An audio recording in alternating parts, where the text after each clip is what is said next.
Assalamualaikum warahmatullahi wabarakatuh. Waalaikumsalam warahmatullahi wabarakatuh. Pak, namanya Pak siapa lupa saya.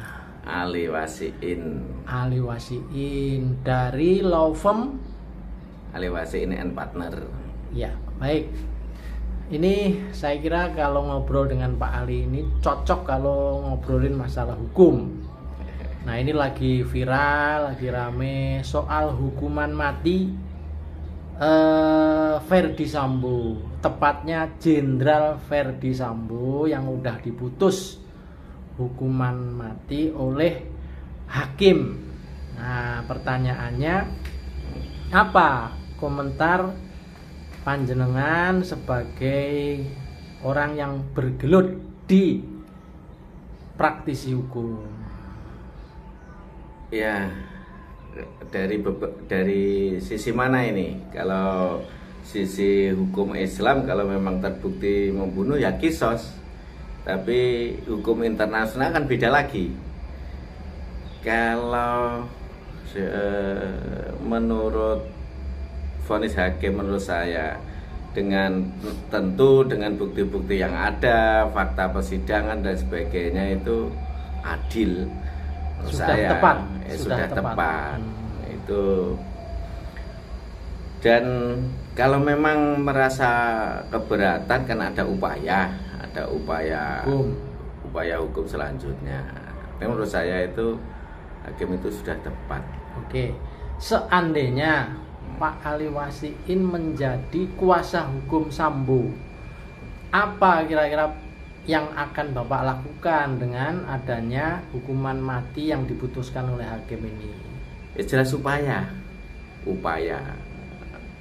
akan upaya banding, kasasi sampai ke PK.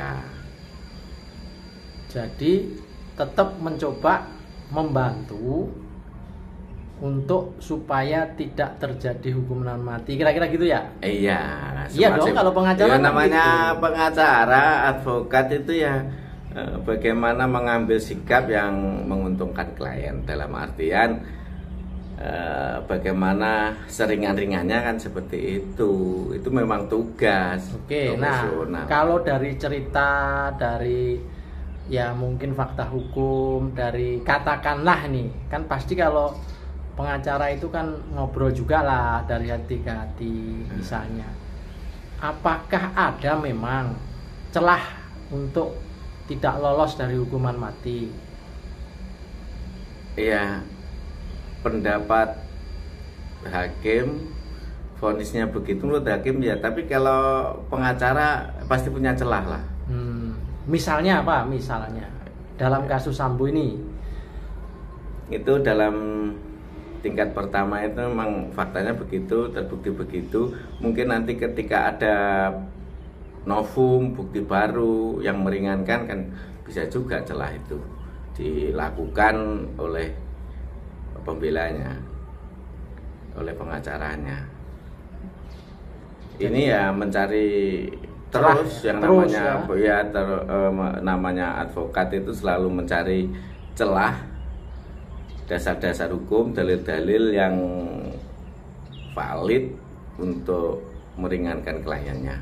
Nah, sebaliknya, seandainya Pak Ali Wasiin ini menjadi kuasa hukum dari Yosua, apa kira-kira yang akan Pak Ali Wasiin lakukan?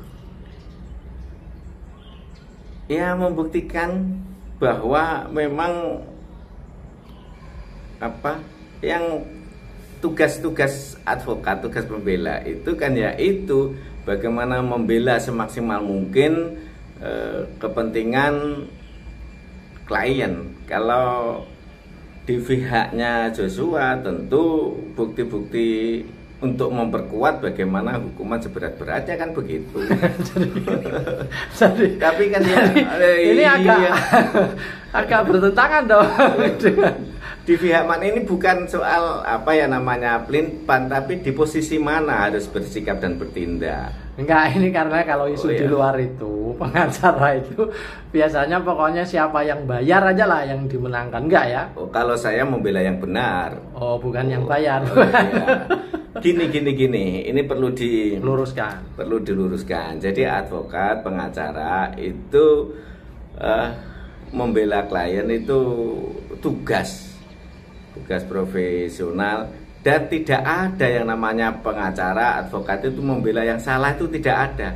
Yang menentukan salah benar itu kan ya hakim. Ya.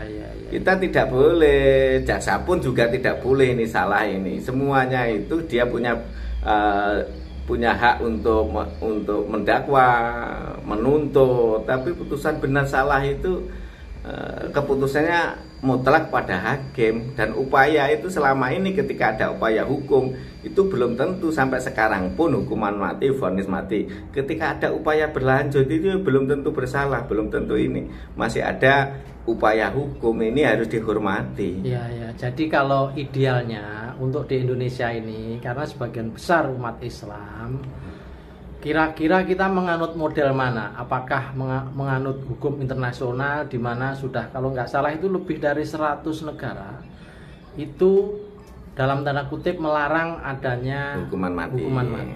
Nah, Indonesia masih termasuk yang membolehkan hukuman mati. Nah, kalau usul kepada para pihak nih, para pengambil kebijakan, mungkin DPR dan lain-lain. Jadi sebaiknya sebagai seorang lawyer muslim itu hukum yang mana yang kita coba terapkan? Mengikuti hukum internasional kah, atau Islam kan punya hukum sendiri juga? Negara kita negara hukum yang berlaku, undang-undang yang berlaku masih membolehkan itu. Dan itu pun juga tidak paten include ketika vonis mati terus harus dieksekusi, tidak.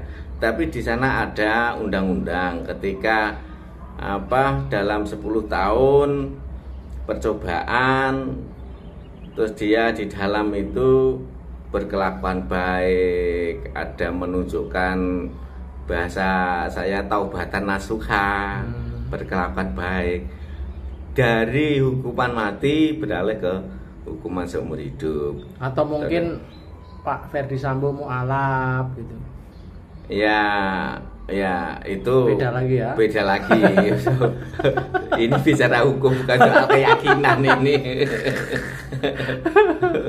Loh, klien saya walaupun saya ini berlatar belakang advokat, pembina LBH Ansor, tapi klien saya non muslim juga tidak sedikit, karena memang mereka itu pencari kebenaran, pencari keadilan. Lah, tugasnya advokat itu mendampingi klien, mendampingi masyarakat yang ingin mencari keadilan. Oke, jadi kalau pesan untuk keluarga Ferdi Sambo atau pecinta Ferdi Sambo terhadap putusan pengadilan ini, itu apa kira-kira? Termasuk apakah udahlah diterima aja atau gimana?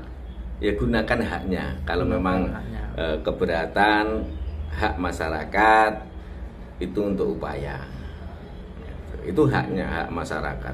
Hak masyarakat Indonesia itu ada hak pinter, ada hak hukum, ada hak kesehatan, semuanya ada di Indonesia itu diwadahi.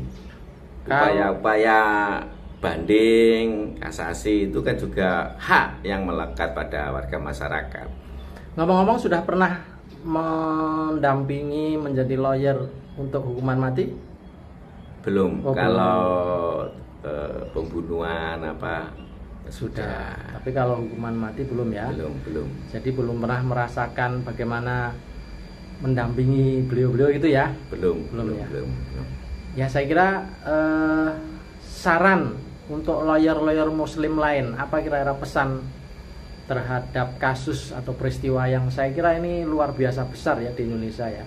Untuk menghadapi kasus semacam ini harus bagaimana? Ya, tegakkan kebenaran dan keadilan. Kalau sebagai advokat, bela kepentingan semaksimal mungkin. Terima kasih. Saya Peci Miring Ahmad Bahar dari Jombang.